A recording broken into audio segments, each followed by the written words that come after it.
खबर उमरिया जिला से है, जहां सवर्ण समाज द्वारा आज यूजीसी कानून को वापस लेने की मांग को लेकर महामहिम राज्यपाल के नाम एक ज्ञापन जिला प्रशासन को सौंपा गया। ज्ञापन में समाज के प्रतिनिधियों ने यूजीसी से जुड़े विभिन्न बिंदुओं पर आपत्ति दर्ज कराते हुए कहा कि प्रस्तावित कानून से शिक्षा व्यवस्था, शिक्षकों की स्वायत्तता और छात्रों के भविष्य पर नकारात्मक प्रभाव पड़ सकता है। ज्ञापन सौंपते समय सवर्ण समाज के पदाधिकारियों ने बताया कि यूजीसी कानून में किए गए प्रावधानों से उच्च शिक्षा संस्थानों की स्वतंत्रता प्रभावित होगी तथा पारंपरिक शिक्षा प्रणाली कमजोर हो सकती है। उन्होंने मांग की कि सरकार इस कानून पर पुनर्विचार करते हुए इसे तत्काल वापस ले।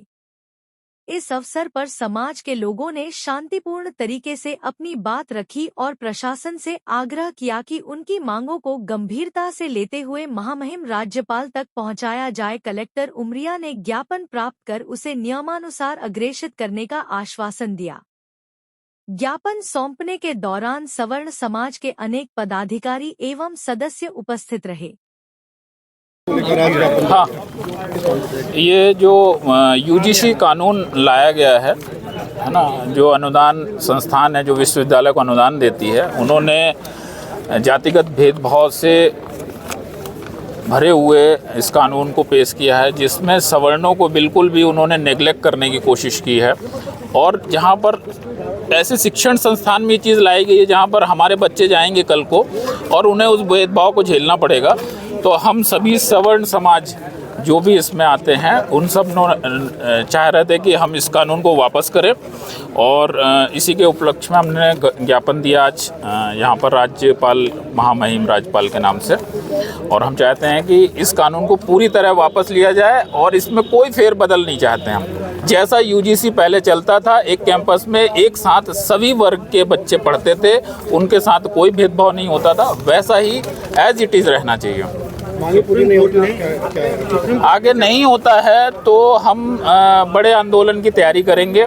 अभी मामला सुप्रीम कोर्ट में है, तो हम उसकी सुनवाई और गवर्नमेंट की तरफ से पक्ष क्या रखा जा रहा है उसको देखते हुए आगे आगामी कार्रवाई करेंगे। सुप्रीम कोर्ट ने केंद्र सरकार के पास वापस बिल को भेजा है पुनः सोचने के लिए, इसको आप कैसे देख रहे हैं? हम पहले भी इस चीज़ के लिए भुगत चुके हैं। एट्रोसिटी एक्ट भी सुप्रीम कोर्ट ने रोक लगाई थी और वापस गवर्नमेंट ने क्या किया, उसमें नए अमेंडमेंट जोड़ के और उस बिल को पास कर दिया था लोकसभा राज्यसभा से। हम लोग ये रहे कि सुप्रीम कोर्ट में है तो हमारे लिए जीत हो गई, ऐसा कुछ नहीं है। यदि गवर्नमेंट हमारा पक्ष नहीं रखेगी तो हमारी कोई जीत नहीं होने वाली। तो यदि पक्ष हमारे तरफ से अच्छा नहीं गया तो हम आगे आंदोलन करने की तैयारी करेंगे इस चीज़ के लिए। समाज के किस टाइप के ये पहले तो साहब ये जानने की आवश्यकता है सरकार को कि केवल वोट बैंक के आधार पर आप जातिगत आरक्षण और इस प्रकार की जो चीज़ें ला रहे हैं वो बिल्कुल गलत है। हमारा देश एक सांप्रदायिक देश है। यहाँ हिंदू, मुस्लिम, सिख, ईसाई सभी लोग रहते हैं और इस तरीका का कानून लाकर समाज को कई भागों में विभक्त करना ये उचित नहीं है। सीधी सी बात है कि ये इस काले कानून के लागू होने पर जो हमारे बच्चे शैक्षणिक संस्थानों में पढ़ेंगे उनके ऊपर बहुत विकट खतरा उत्पन्न हुआ है और कभी नहीं कहीं इस कानून का बहुत बड़ा दुरुपयोग होगा, जिसका हम पुरजोर विरोध करते हैं। और जब तक ये कानून वापस नहीं लिया जाएगा तब तक सवर्ण समाज का ऐसा ही विरोध पूरे भारत में चलता रहेगा। आज सवर्ण समाज जिला उमरिया द्वारा माननीय राज्यपाल महोदय को संबोधित एक ज्ञापन दिया गया है, जिसमें यूजीसी रेगुलेशन 2026 को वापस लेने की मांग की गई है। इसको हम समुचित कार्यवाही के लिए शासन को भेजेंगे।